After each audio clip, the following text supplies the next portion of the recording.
Well, I gone and done it. So to make more room for the turbo and make sure that it fits under the hood, I cut my fender. Wasn't a good idea.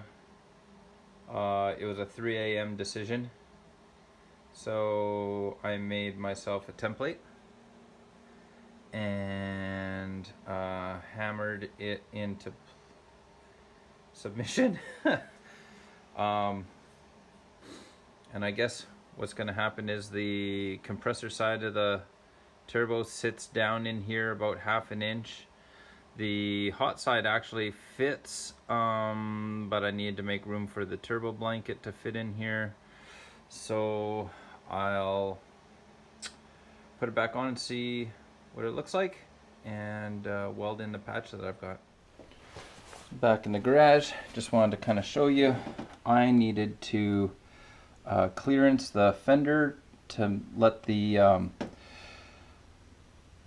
turbo fit under the hood. So I ended up cutting my fender, which is what I consider a huge mistake, but it was one of those 3 in the morning decisions where I wasn't thinking about it and just chopped away.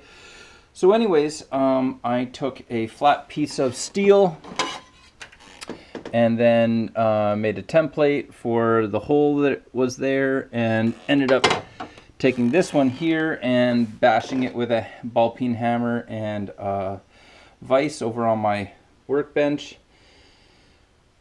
and everything fits, and it gave the fender some rigidity and strength back.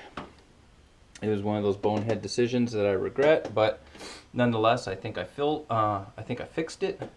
I'll take a look from underneath. I don't know how well you'll be able to see, but it only hangs in 1 inch or so. So we'll see. We'll leave it at that. I ran out of welding wire, so I'm done for the day.